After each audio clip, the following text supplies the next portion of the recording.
Hello friends, तो कैसे हैं आप लोग? सब बढ़िया।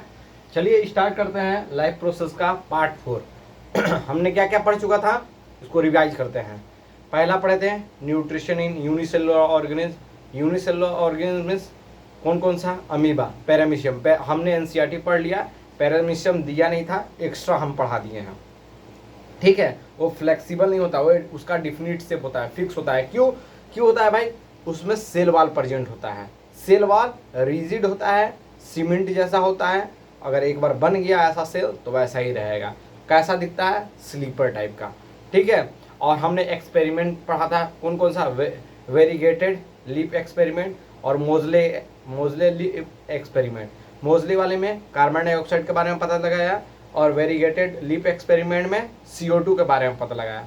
और एक बेल जार एक्सपेरिमेंट बताए थे जिसमें ऑक्सीजन के बारे में पढ़ना था, मगर वो आपके बुक में नहीं दिया है, इसलिए हम लोग उसके बारे में जानेंगे नहीं। हमने किस किस के बारे में? स्टार्च के बारे में जाना, और एक स्टार्च के बारे में जाना, और किसके बारे में जाना? कार्बन डाइऑक्साइड के बारे में जाना। स्टार्च को पता करने के लिए कौन सा केमिकल यूज होता है? आयोडीन। और आपका उसको पता करने के लिए कौन सा? Carbon dioxide, KOH, potassium hydroxide. बताया था नहीं सब चीज? इसी चैनल पे अपलोड हो चुका है, जाके देखिए, एकदम बेसिक से पढ़ाया है। अब हम पढ़ते हैं, हम लोग अपना न्यूट्रिशन पढ़ते हैं। ये लास्ट है, mode of nutrition in human being. हम लोग अपना पढ़ते हैं। तो अपना पढ़ने के लिए पहले हम लोग समझते हैं। ठीक, हमने खाना खाया, ठीक है, एक कॉम्प्लेक्स चीज खाया। मान लीजिए कि हमने एक पराठा खाया, पराठे में बहुत सारा स्टार्च प्रेजेंट था, और उसका छोटा छोटा मॉलिक्यूल्स क्या होता है? स्टार्च किसमें कन्वर्ट होगा? ग्लूकोज में। मतलब ग्रुप ऑफ ग्लूकोज मिलके क्या बनाता है? स्टार्च बनाता है। ठीक है, हमने खाया, हमारे बॉडी के गया, हमारे बॉडी के अंदर गया। ठीक है, बॉडी के अंदर जाने के बाद जैसे कोई भी पराठा खाया, रोटी खाया, चपाती खाया, तो हमारे मुंह से सलाइवा मतलब रिलीज होता है माउथ से। ठीक है, और हमारे जीभ के अंदर, टंग के अंदर बहुत सारे टेस्ट बर्ड होते हैं, जो भी बहुत सारे मतलब कि रिलीज करते हैं एंजाइम। तो क्या हुआ? जो हमने रोटी खाया, कॉम्प्लेक्स खाया, इतना इतना तो निवाला लेंगे ना भाई, खाने का इतना तो टुकड़ा लेंगे। उस टुकड़े को तोड़ने के लिए जो सलाइवा हमारे मुंह से रिलीज होता है, वो जाके किसमें? रोटी में मतलब जाके चिपक जाएगा। उसको क्या करेगा? छोटे छोटे पार्टिकल में कन्वर्ट कर देगा। जब हमारे बॉडी के अंदर जाएगा तो पहले कहाँ से जाएगा? माउथ से खाएं, कहाँ गया? इसोफेगस। इसोफेगस से फिर स्टोमक में जाएगा, स्टोमक से फिर स्मॉल इंटेस्टाइन में जाएगा, स्मॉल इंटेस्टाइन से लार्ज इंटेस्टाइन में, लार्ज इंटेस्टाइन से कहाँ? एनस से बाहर निकल जाएगा। ठीक है, और हमारा सबसे ज़्यादा मैक्सिमम डाइजेशन कहाँ होता है? स्मॉल इंटेस्टाइन में। और मिनिमम जाकर थोड़ा बहुत जो वाटर का मतलब एब्जॉर्प्शन होगा वो लार्ज इंटेस्टाइन में। ठीक है, आप बताइए कि सबसे बड़ा कौन सा होता है? स्मॉल इंटेस्टाइन के लार्ज इंटेस्टाइन? तो आप लोग कहेंगे सर लार्ज है तो वो ज़्यादा बड़ा होगा। ऐसा नहीं है, स्मॉल इंटेस्टाइन सबसे बड़ा होता है, क्योंकि वो एक क्वाड बनाता है। ठीक ना, बताते हैं, मतलब वो डाइजेशन जब पढ़ाएंगे तब हम दिखाएंगे, अभी नहीं उसको दिखा सकते ना। और जो लार्ज इंटेस्टाइन में एक आपका बेल शेप का बनाएगा। ठीक है, ये पढ़ा। ये पढ़ा था हमने वेरीगेटेड लिप एक्सपेरिमेंट में स्टोमेटा। स्टोमेटा किस टाइप का दिखता है? किडनी शेप का दिखता है। ठीक है, किडनी शेप का दिखता है, नहीं सॉरी, क्या दिखा? Bean shaped, sorry, kidney shaped हम अलग बोल दिए, बीन शेप्ड दिखता है। ठीक है, हमने मोड ऑफ न्यूट्रिशन पढ़ लिया, किसका? अमीबा का पढ़ा और पैरामीशियम का पढ़ा। और हमने अभी छोटे से एक्सप्लेनेशन से हम लोग समझ गए कि हमारे अंदर कैसे मोड ऑफ न्यूट्रिशन होगा। समझ में आया? माउथ से स्टार्ट होगा, कहाँ जाके? पूरा बॉडी में पूरा एनर्जी कन्वर्ट होने के बाद एनस से वेस्ट प्रोडक्ट बाहर निकल जाएगा। समझ गए? तो उसको अभी देखते हैं हम लोग कैसे हमारे में फंक्शन काम करता है, मोड ऑफ न्यूट्रिशन। लिखिए, हेडिंग डालिए।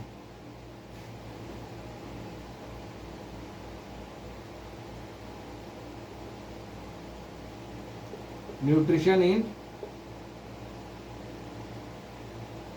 ह्यूमन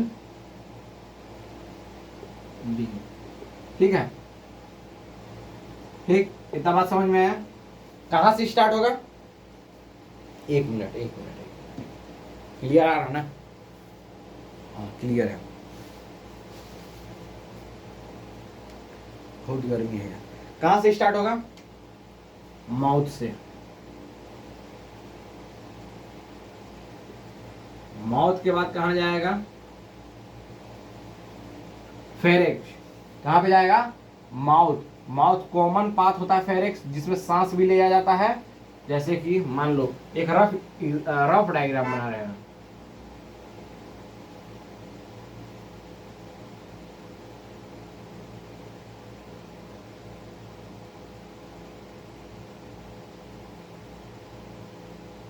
रफ डायग्राम बना रहा है ना,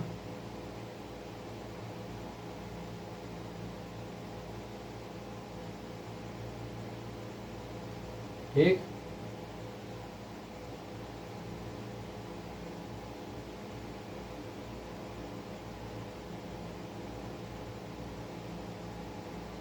ठीक, रफ डायग्राम। यहाँ ये माउथ है, माउथ से हम खाना खाएं और यहीं से ये नोज है, नोज से एक और पाइप गया, ठीक है। माउथ से खाना खाएं, नोज से एक पाइप गया, ठीक, और यहाँ पे आया। फिर यहाँ से एक जाता है आपका लंग्स में, और फिर एक दूसरा जाता है कहाँ, स्टोमक में, ठीक है। तो यहाँ पे क्या हुआ है, एक कॉमन पाथ हुआ है, ये कॉमन इसोफेगस, इसको कहते हैं फेरेक्स। फेरेक्स के बाद इसोफेगस आता है, इसोफेगस को कहते हैं आपका फूड पाइप, ठीक है। समझ में आ रहा है ना। चलिए इसको देखेंगे, ऐसा मत सोचिए कि नहीं बताएंगे, हम सब बताएंगे, डोंट वेरी। क्या बक्कल कैविटी कहिए या फेरेक्स कहिए, फेरेक्स कहिए या बक्कल। फिर यहाँ से क्या आएगा, ये बक्कल कैविटी, ये जा होता है ना, इसको कहते हैं बक्कल कैविटी। इसको मिटा देना ना, ये डायग्राम मिटा देना। क्या हुआ भाई, बक्कल कैविटी। फिर क्या आया, फेरेक्स। फिर क्या आया, फेरेक्स, ठीक है। फेरेक्स के बाद क्या आया, अपने से डिनोट कीजिए, इसोफेगस। फिर क्या आया, इसोफेगस,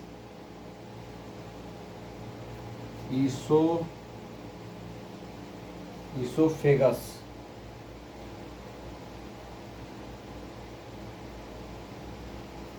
फेगस, इसोफेगस, ठीक है। इसोफेगस के बाद कहां जाएगा भाई,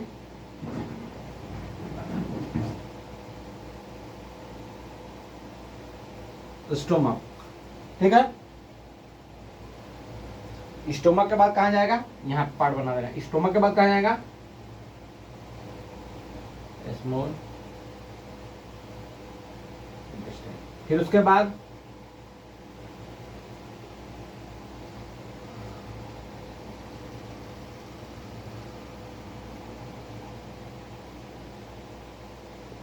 ठीक, फिर उसके बाद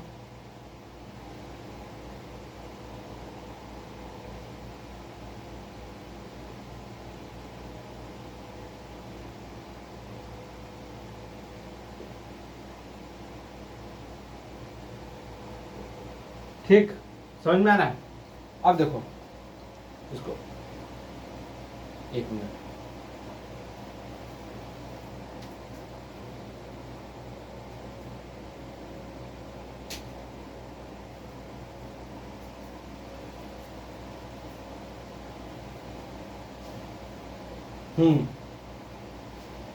न्यूट्रिशन, यहां से फूड गया, क्या है भाई, इसको क्या कहते हैं, स्टार्टिंग पॉइंट। इधर लिख देना है ना, स्टार्टिंग पॉइंट या एंट्रिंग पॉइंट।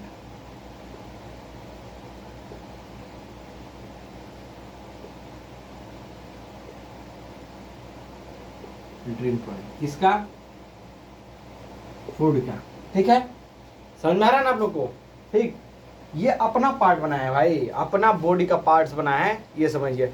ऐसी न्यूट्रिशन का हमारा कैसे होता है वो बताना है, ठीक है। हमने खा लिया फूड, फूड खाने के बाद कैसे क्या फंक्शन हो रहा है उसके बारे में, ठीक। फिर क्या हुआ, बक्कल कैविटी के पास गया, तो इसके पास क्या है, टीथ एंड टंग, ठीक है। टीथ एंड टंग किसके पास, इसके पास। जो सामने सामने लिख रहे हो वो समझिएगा किसी का बात बोल रहा है, मतलब जो लिखे रहे हैं उसके बारे में।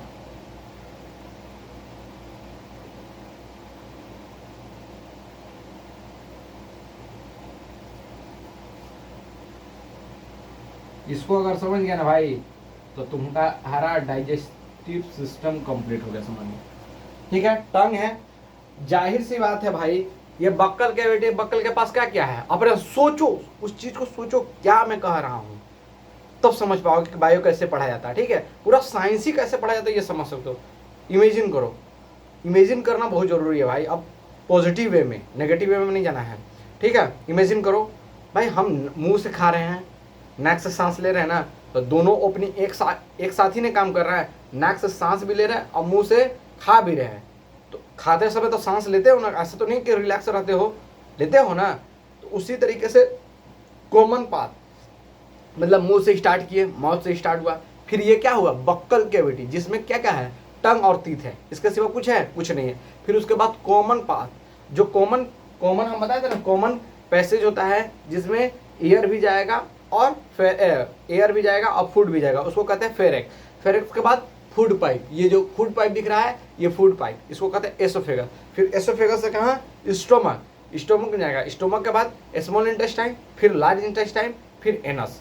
इतना बात क्लियर हुआ कि नहीं आपको, क्लियर होगा ना अच्छे से, उस चीज़ को समझो यार। अब तुम 10th में आ गए, इस चीज़ को समझने की कोशिश करो। ठीक है, इतना अच्छे से समझा रहे हैं। तो हमारा स्टार्ट कहाँ से, स्टार्टिंग पॉइंट जो लिखवा है स्टार्टिंग पॉइंट, ये एंट्रिंग पॉइंट कहाँ से खाओगे, नाक से थोड़ी ना खाओगे यार, मुंह से ना खाओगे खाना। ठीक है, मुंह से खाए। फिर हमारा खाना कहाँ गया, बक्कल कैविटी के पास। बक्कल कैविटी के पास क्या है, it has teeth and tongue. ठीक है, फिर इसके बाद फेरेक्स के बाद गया। फेरेक्स के बाद क्या क्या है, ये कॉमन पाथवे है, कॉमन जो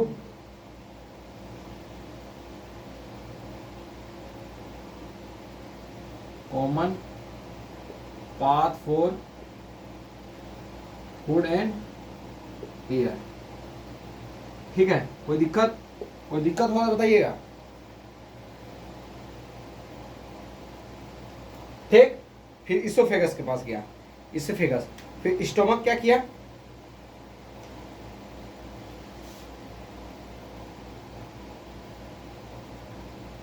ये बक्कल कैविटी के पास गया। बक्कल कैविटी क्या किया भाई, जब बक्कल कैविटी के पास आया तो क्या किया, हैज टीथ एंड टंग, उसको क्या बनाया, खाने को, जो हम खाना खाएं, रोटी खाएं, उसको सॉफ्ट बनाया। सॉफ्ट बनाने के बाद हमारे टंग से सलाइवा रिलीज हुआ, सलाइवा रिलीज होने के बाद उसको क्या करना है, और सॉफ्ट बना दिया। ठीक है, ये क्या किया,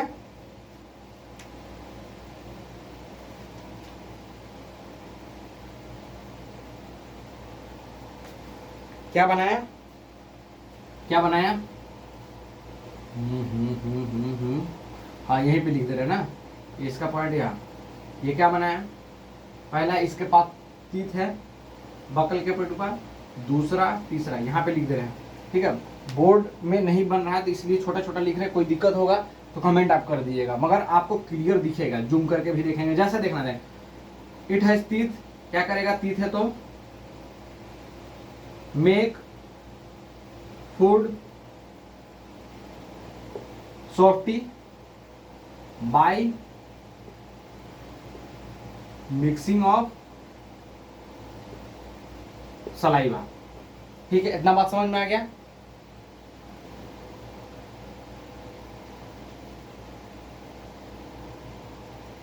ठीक, फिर ये क्या करेगा, ये क्या करेगा, डाइजेस्ट द स्टार्च। हम क्या बोले थे, जो हम लोग खाते हैं स्टार्च के फॉर्म में, फिर स्टार्च को, जैसे हमने फूड खाया, समझ लो, समझा दे रहे हैं, ये फूड खाया हम, ये क्या है, स्टार्च है, इसको छोटे छोटे पार्ट में तोड़ दिए। ठीक है, तो इसमें किसमें कन्वर्ट हो गया, ग्लूकोज में। ठीक है, डाइजेस्ट हो गया, मतलब कि ब्रेक हो गया, ब्रेक मतलब डाइजेस्ट हो गया, डाइजेस्ट हो गया, डाइजेस्ट हो गया इन ग्लूकोज में, डाइजेस्ट हो गया, ग्लूकोज में डाइजेस्ट होगा, फिर क्या मिलेगा, एटीपी मिलेगा। ATP means energy. ठीक है, समझ में आ रहा है, समझ में आ रहा है ये बात, इसको मिटा रहे हैं, समझाने की कोशिश कर रहे हैं हम।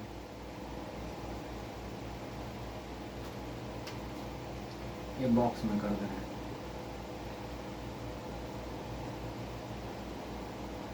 Rudimentality has teeth and tongue, make food softy by mixing of saliva. ठीक है, it digest starch into it convert starch into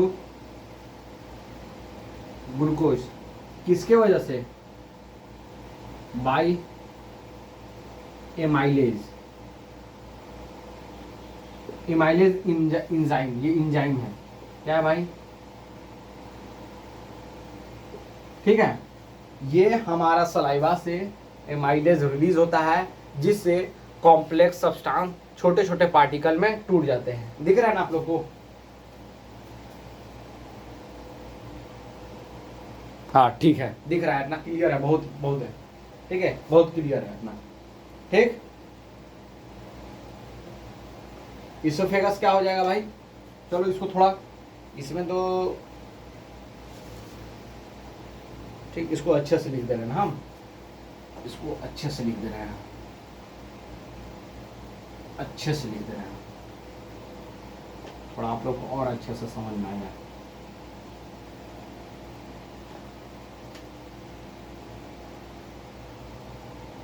पहला यहां से स्टार्ट हुआ, बक्कल कैविटी के पास गए, ये बक्कल कैविटी का बता रहे हैं, किसका बता रहा है? बक्कल कैविटी का। पहला क्या है इसके पास? हैज टीथ एंड, ठीक है,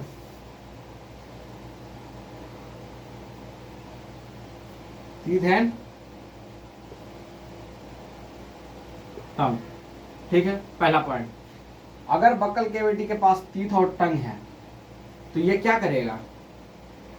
ये क्या करेगा? ये क्या करेगा? Making a food softy, soft बनाएगा by the mixing of saliva. ठीक है, इतना बात समझ में आ गया? ठीक है भाई, इतना बात आपको समझ में आ गया? ठीक, ये बात ये हो गया। अब ये क्या करेगा? स्टार्च को कन्वर्ट करेगा, यहां पे लिख दे रहे ना, ठीक, ये क्या करेगा? Convert starch into glucose, starch को कन्वर्ट करेगा into starch, convert into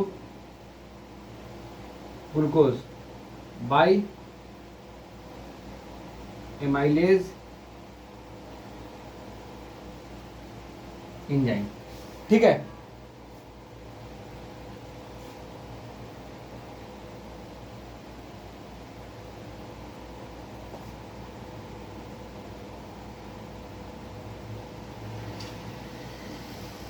amylase enzyme, ठीक है, ठीक। फेरेक्स को क्या कहते हैं भाई? बॉक्स में लिख दे रहे ना, ये एरो, इसको क्या कहते हैं भाई? इसको क्या कहते हैं?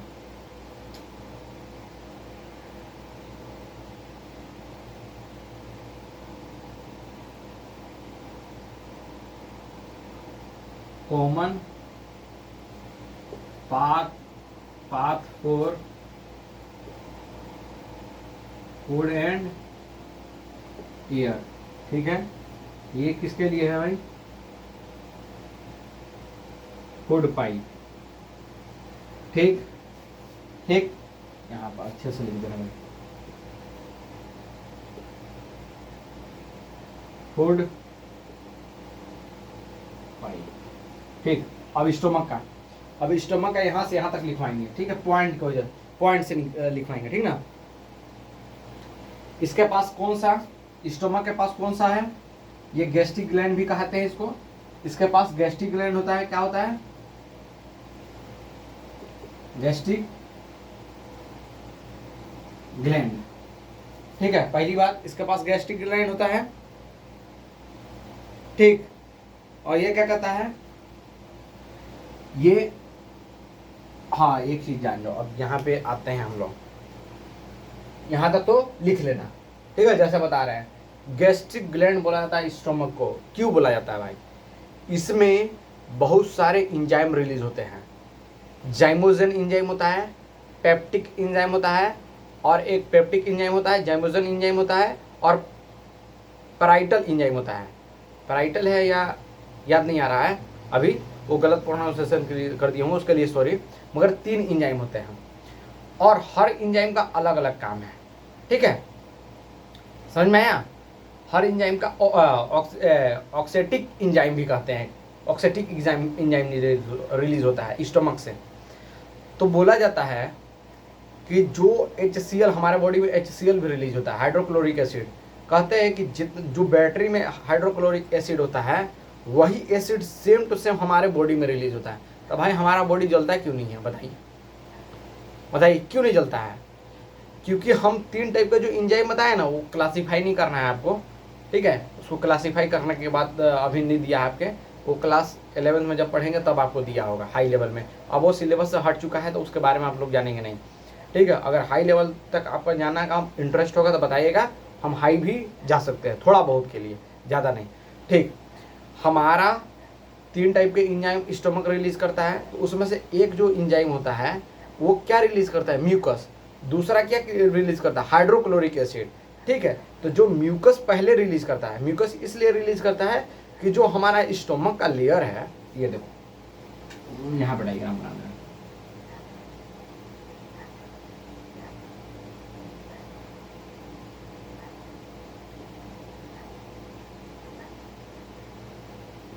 ये ऐसे ऐसे रहता है। ठीक ना, ऐसे बना रहता है। ये हो गया स्टोमक, समझिएगा आप लोग। यहाँ पे बहुत सारे 3 टाइप के एंजाइम पाया जाता है। अगर मान लो पहला एंजाइम क्या रिलीज करता है भाई? फर्स्ट एंजाइम पहले म्यूकस रिलीज करेगा, दूसरा HCl। अगर पहले HCl रिलीज करेगा, म्यूकस रिलीज नहीं करेगा तो क्या होगा? अगर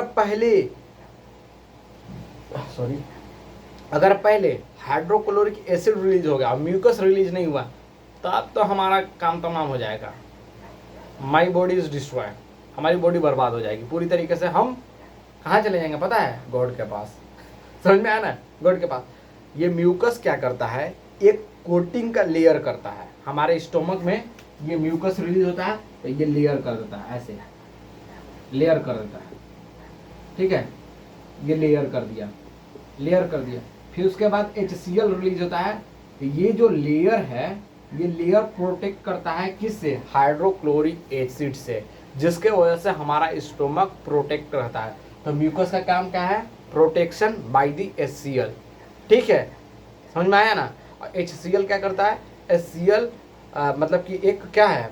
मतलब हाइड्रोक्लोरिक एसिड है जो कि खाने को पचाने में मदद करता है और जिससे खाना जल्दी डाइजेस्ट होता है। गोट इन माय पॉइंट?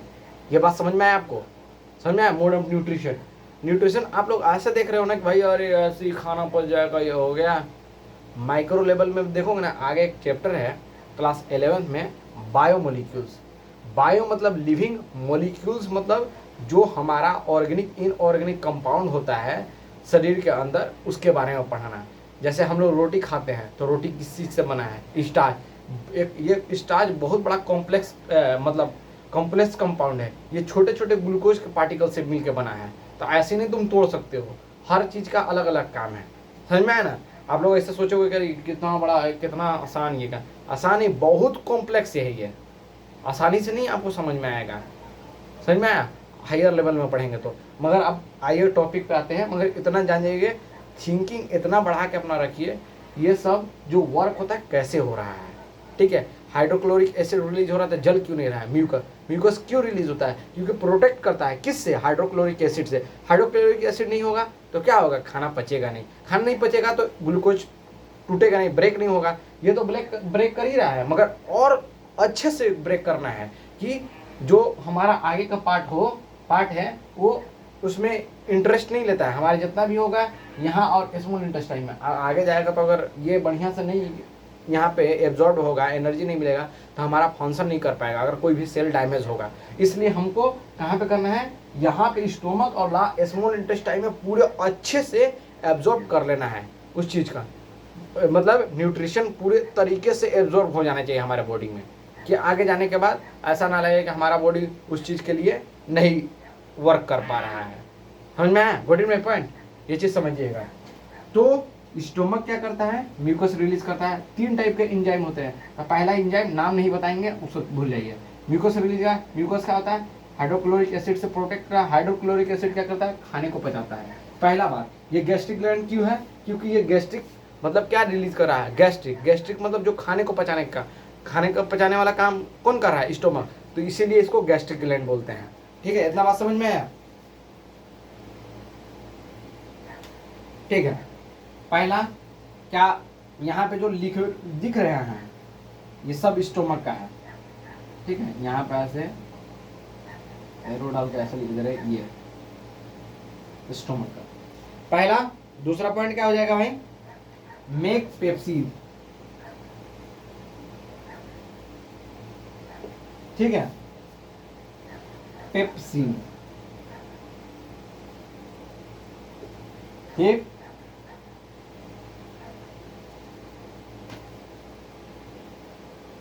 फिर क्या रिलीज करेगा? Hydrochloric acid.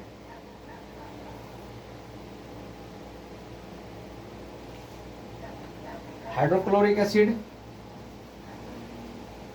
पेप्सिन। फिर दूसरा हाइड्रोक्लोरिक एसिड, ये क्या करेगा? Make acidic atmospheric.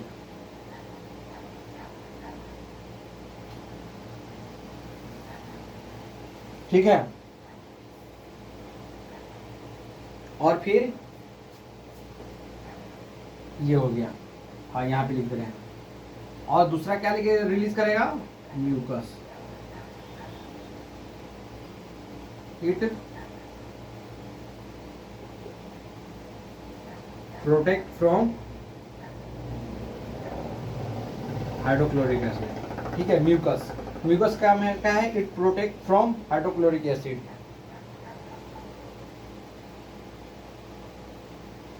ठीक है, protect from hydrochloric acid, gastric gland, pepsin, make pepsin, acidic environment, जिससे ये बचाने का काम करता है। इतना ही काम है स्टोमक का। समझ में आया? इतना बात समझ में आया? क्या क्या भाई? Mouth, buccal cavity, pharynx, oesophagus, stomach. इतना ही में पढ़े तो भाई अभी इतना फंक्शन हो गया। अभी आगे तो देखो, अभी दो तीन स्टेप बचा हुआ है। ठीक ना, 2-3 स्टेप बचा हुआ है। चलिए लिखिए, जल्दी लिखिए, नोटिए।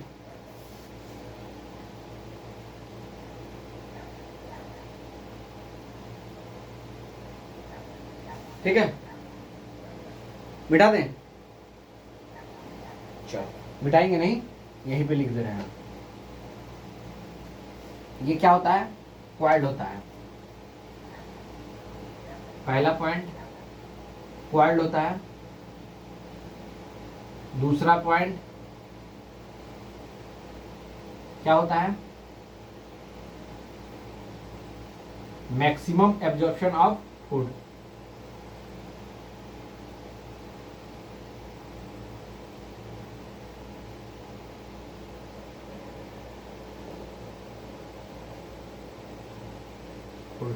ठीक है, लार्ज इंटेस्टाइन बस इतना ही लिखो।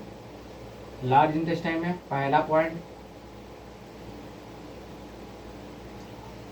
Small in size,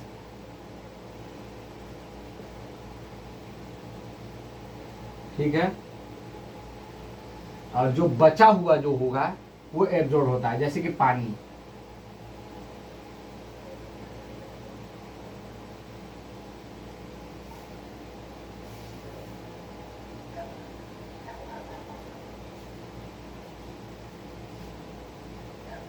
absorb water and some minerals।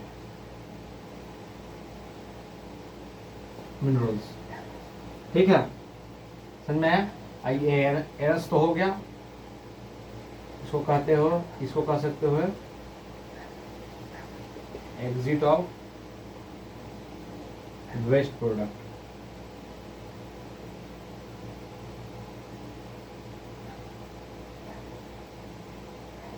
Waste product ऐसी हमारे ऐसी होता है। समझ में आया? यही जो फंक्शन लिखवाया है इसको एकदम रट जाइए, कैसे वर्क करता है। न्यूट्रिशन इन ह्यूमन बीइंग कैसे, माउथ से स्टार्ट हुआ, फिर बक्कल केविटी में गया। बक्कल केविटी का काम क्या है, इसके पास टीथ है, तो टीथ और टंग है, तो क्या करेगा, making a food softy by the mixing of saliva. Saliva saliva saliva फिर क्या करेगा, स्टार्च को कन्वर्ट करेगा इनटू ग्लूकोज में, ये भी एक पॉइंट है, ठीक है। स्टार्च को कन्वर्ट करेगा ग्लूकोज बाय एमाइलेज एंजाइम, ठीक है। फिर जाएगा फेरेक्स में, फेरेक्स का है common path for food and air. फिर जाएगा इसोफेगस, इसोफेगस को क्या कहते हैं, फूड पाइप। फिर जाएगा स्टोमक में, स्टोमक में म्यूकस रिलीज होता है, it protect from HCL, releasing of HCL, ये लिख दो रिलीजिंग,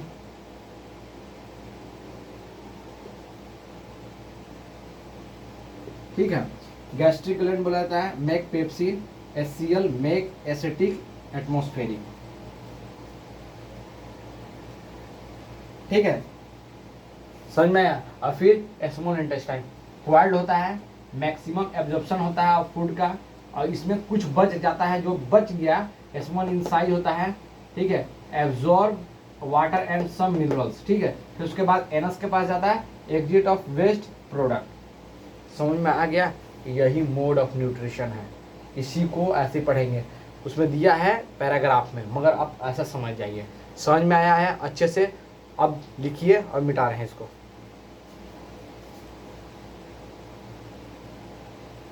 ठीक, अब हम जैसे खाना खाते हैं, ठीक है, अब इसको समझ ली, इसको तो लिख लिए होंगे, हट गए, अब समझिए थोड़ा सा।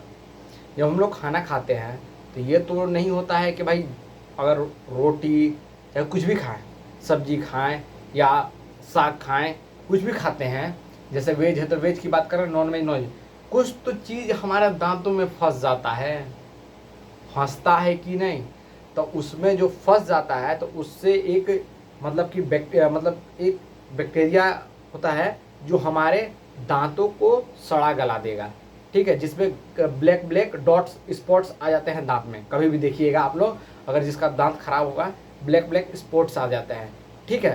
तो इस चीज़ को हटाने के लिए हमको रात में एक बार ब्रश करके सोना चाहिए। तो इसको क्या बोलते हैं, इस चीज़ को डेंटल केयर, डेंटल केयर कहते हैं या टीथ डीके कहते हैं। डीके मतलब टूटना, अगर दांत को टूटने से बचाना है तो ये चीज़ होना चाहिए। अगर ये दिया होगा तो ठीक है, देख ले रहा हूँ, एक मिनट।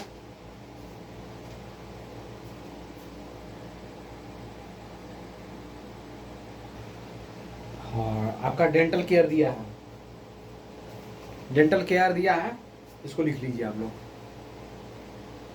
चलिए मिटा रहे हैं ना, डेंटल केयर दिया है तो लिख लीजिए, थोड़ा सा उसमें दिया है, अगर क्वेश्चन पूछ देगा तो फिर क्या करेंगे, इसलिए उसके बारे में लिख लीजिए आप लोग। ऐसा नहीं कि छोड़ छोड़ के पढ़ाऊँ, कुछ भी नहीं पढ़ाऊँगा भाई, छोड़ के सब चीज़ पढ़ाऊँगा।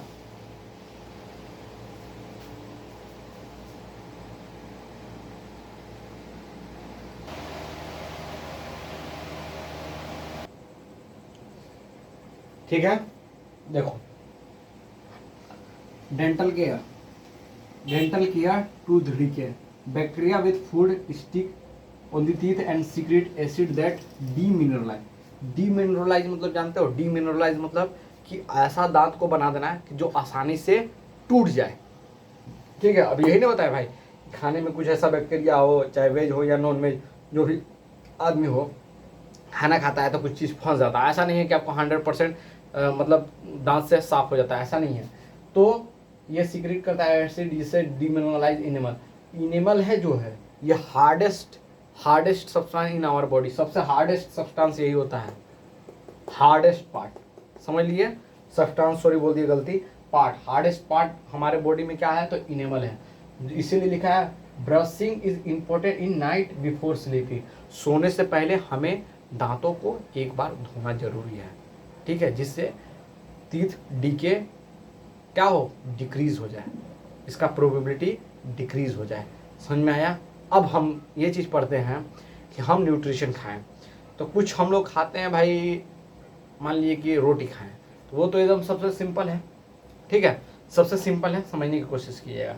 जब हम लोग रोटी खाते हैं तो वो सिंपल है, हम लोग तो ऑयली वाला भी चीज़ तो खाते हैं, जैसे जंक फूड में चाउमीन चिल्ली, तो जो ऑयल लग जाता है किसी सर, रोटी खाए ना, पराठा खाए ना, पराठा जिसमें तेल ऊपर डाल दिया, जब तेल डाल दोगे ना तो वो इतना कॉम्प्लेक्स सब्सटेंस बन जाएगा जिसको कहते हैं फैट।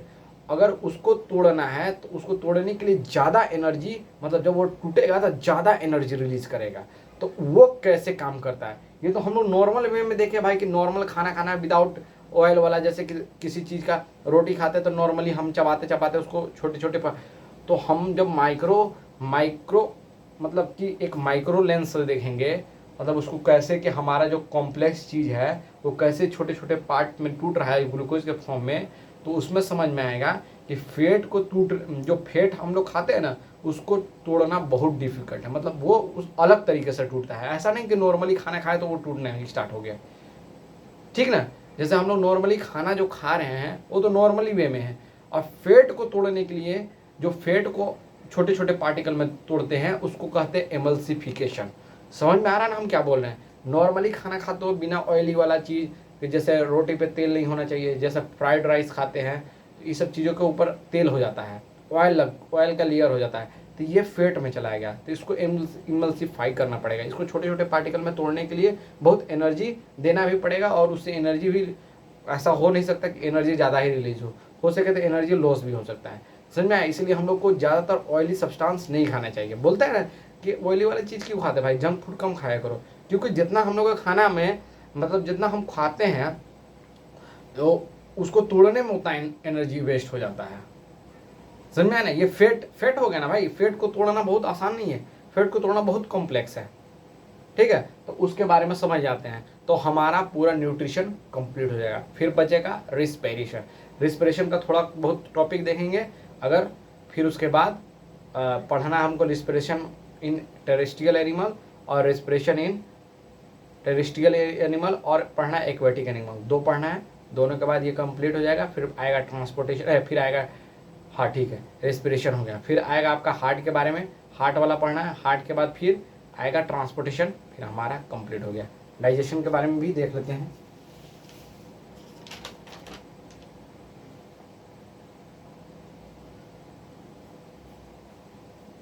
नहीं, ये जो हम लोग पढ़ रहे हैं ना मोड ऑफ न्यूट्रिशन, जो न्यूट्रिशन हम वो डाइजेशन में ही आ गया, ठीक है। तो डाइजेशन एनसीईआरटी में बुक दिया है, आप उसको देख लीजिएगा। अब यहाँ बताएंगे तो बहुत टाइम लग जाएगा, समझ में आए। इसको जल्दी नोट कीजिए। नोट कर लिए हैं, इसको मिटा रहे हैं, इसको मिटा नहीं रहे हैं, यहीं पे समझा रहे हैं, ठीक। एकदम ध्यान से देखिएगा। ये लीवर है भाई, किसके लिए को पढ़ रहे हैं, फैट के लिए, ठीक है ना, फैट के लिए। ये हो गया लीवर,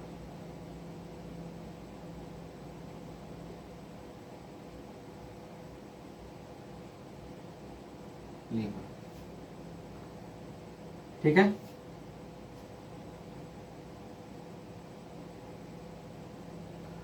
एक ये हो गया पेनक्रियाज, ठीक है ना, sorry gall bladder, gall bladder,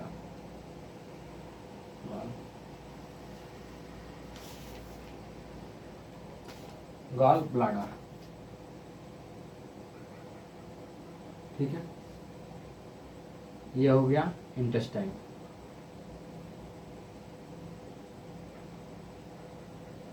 ध्यान से देखिएगा। इंटेस्टाइन में ऐसे ऐसे लेयर होते हैं जिसको कहते हैं विलाई, माइक्रो विलाई कह सकते हो। ये इसी की वजह से ये इंक्रीज द सरफेस, ये क्या करता है, इंक्रीज द सरफेस एरिया, जिसके कारण हमारा ज़्यादा से ज़्यादा एब्जॉर्प्शन होता है। तो मैक्सिमम एब्जॉर्प्शन कहाँ पे होता है, बताए थे ना, कहाँ पे, स्मॉल इंटेस्टाइन में।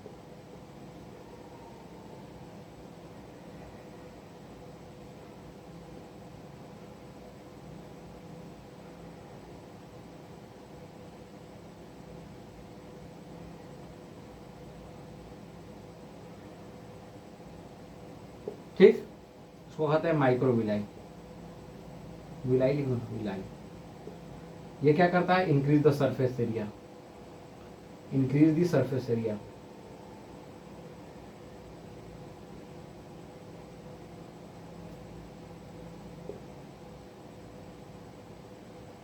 जिससे क्या होगा, मैक्सिमम एब्जॉर्प्शन हो जाएगा। जिससे क्या होगा, मैक्सिमम एब्जॉर्प्शन होगा किस चीज का, फूड का। ठीक है, समझ में आया। यहां से लीवर से,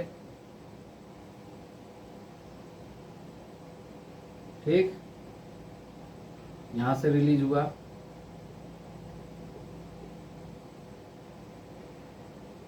ठीक है ना, क्या रिलीज हुआ भाई, बाइल जूस। ठीक,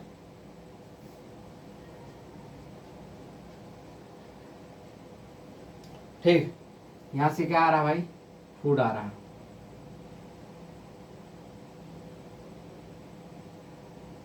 ये आया फूड।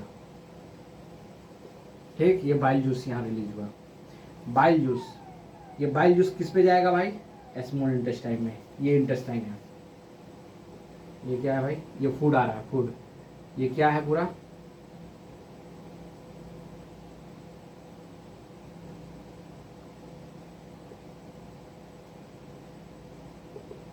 इंटेस्टाइन। ठीक है, बाइल जूस हो गया।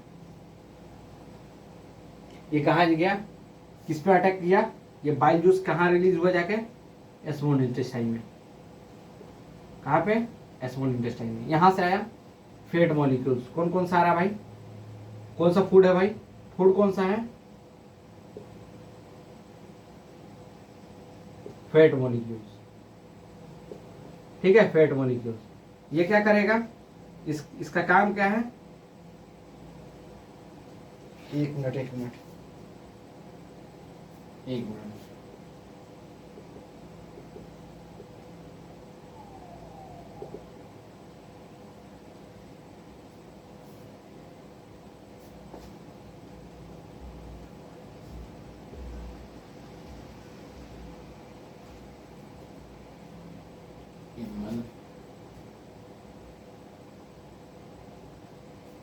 मल्सिफिकेशन, इसका मतलब क्या होता है, ब्रेकिंग ऑफ फैट। ठीक, समझिएगा। यहां से कौन सा फैट मॉलिक्यूल्स आया भाई, लीवर क्या बोला भाई, देख फैट मॉलिक्यूल्स आ रहा है, इसको तोड़ने में ज्यादा एनर्जी लगेगा। ऐसा हो नहीं सकता कि भाई एनर्जी तोड़ने में जितना लगेगा उतना ही एनर्जी हमको मिलेगा। इसलिए ये क्या करता है, दोनों को मिल के बाइल जूस रिलीज करता है। ठीक है, बाइल क्या करता है, इमल्सिफाई करता है, इमल्सिफिकेशन कहा जाता है स्मॉल इंटेस्टाइन के पास।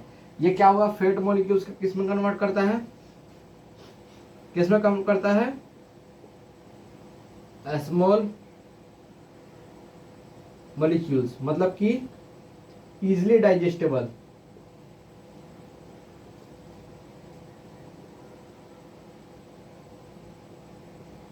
Easily digestible, easily digestible. ठीक है, किसमें कन्वर्ट करता है, इजिली डाइजेस्टेबल में। ठीक, ये क्या काम बताना चाह रहा है, इसको समझिए। ये बड़ा मॉलिक्यूल है जिसको कहते हैं ग्लोब्यूल। क्या कहते हैं, ग्लोब्यूल। ये ग्लोब्यूल किसमें कन्वर्ट होगा, छोटे छोटे मॉलिक्यूल्स में। फैट को मॉलिक्यूल्स को क्या कहते हैं, ये फैट वाला है, फैट का मॉलिक्यूल्स है, इसको कहते हैं ग्लोब्यूल। ये किसमें कन्वर्ट हो गया, स्मॉल मॉलिक्यूल्स में, ये वाला इसमें चेंज हो गया।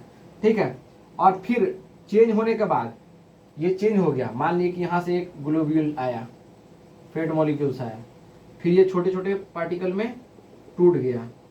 ठीक है, टूटने के बाद ये ब्रेक हो गया। ठीक है, ब्रेक हो गया। इसमें से कुछ ऐसे पार्टिकल है जो अनडाइजेस्टेड है, यहाँ पे देखो अनडाइजेस्टेड आ गया, ये आ गया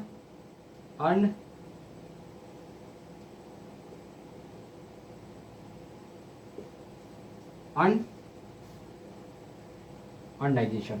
ठीक है, और इसमें से जो पार्टिकल ब्रेक होने के बाद एब्जॉर्ब हो गया, ये इसमें चला गया, ये वाले वाल में, माइक्रो वाल में। ठीक है, और यहां से फिर किस में कन्वर्ट हो जाएगा, ये चला जाएगा सेल्स में। ठीक है, किस में चला जाएगा, सेल्स में चला जाएगा। ठीक। और सेल्स में जाने के बाद जहां जहां हमको जरूरत पड़ेगी एनर्जी की, वो एनर्जी कौन देगा? यही ये मॉलिक्यूल्स कन्वर्ट हो जाएंगे एटीपी में, जिससे एनर्जी हमको मिलेगा। इतना बात क्लियर एंड कट समझ में आया आपको?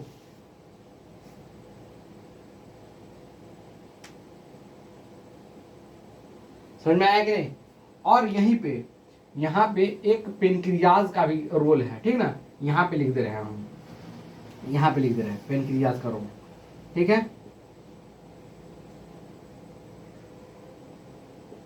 पेनक्रियाज का रोल,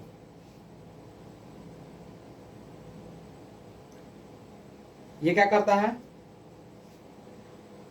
ये क्या करता है? सब्सटेंस को किस मीडियम में? एल्कलाइन मीडियम में कन्वर्ट करता है। क्या करेगा? जो फूड है, फूड को क्या करेगा? एल्कलाइन मीडियम, एल्कलाइन मीडियम देगा। एल्कलाइन मीडियम मतलब change the pH, change the pH, pH change करेगा। जो हमारा पीएच जो एसिडिक है उसको बेस में कन्वर्ट करेगा, जो बेस है उसको एसिडिक में चेंज करेगा, ठीक है? पीएच पे एक्ट करेगा। और ये दो टाइप पे एंजाइम रिलीज करता है। एक करता है ट्रिप्सिन और एक लाइपेज। ट्रिप्सिन और लाइपेज, ठीक है?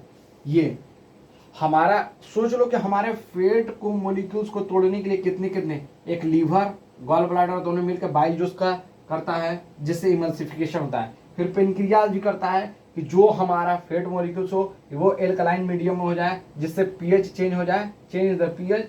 जो ट्रिप्सिन और लाइपेज काम करता है। लाइपेज एज मतलब होता है ब्रेकिंग, ये भी ब्रेक तोड़ने में। और मतलब देखो हम क्या बोले थे, जो फेट मॉलिक्यूल्स होता है आसानी से नहीं टूटता है, उसके लिए बहुत सारे एनर्जी की जरूरत पड़ेगा। ऐसा हो सकता है कि एनर्जी यूज भी हो रहा है तो बाद में हमको एनर्जी मिले भी ना।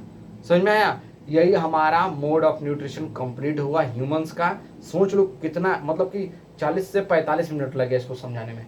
चलो थोड़ा सा बेसिक नॉलेज है रिस्पिरेशन का और ब्रीथिंग के बारे में जानते हैं, फिर हम कल स्टार्ट करेंगे, ठीक है? इसको मिटा रहे हैं।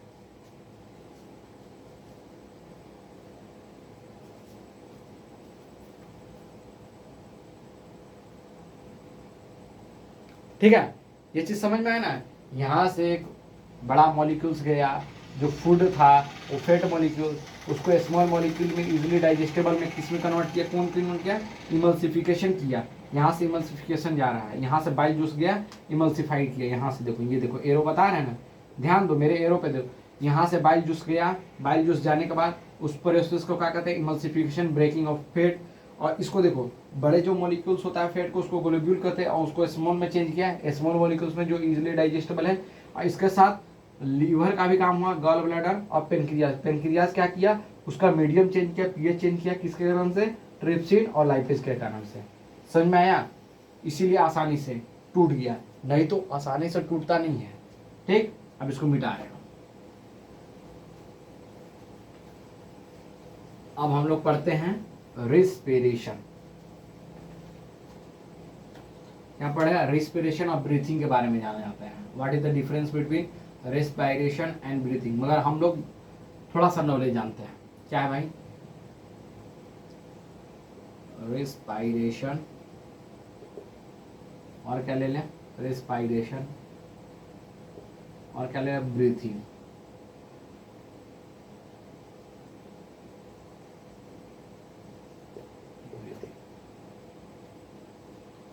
ठीक है,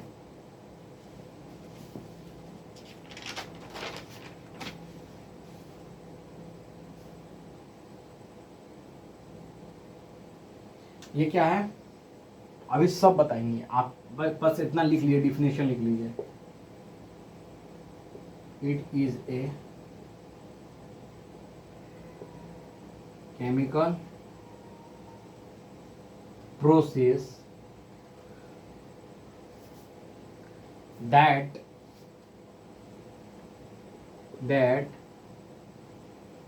take place in the cell.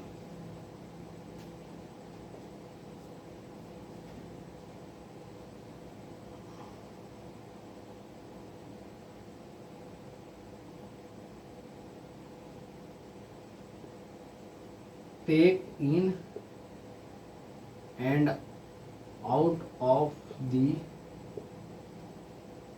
Oxygen.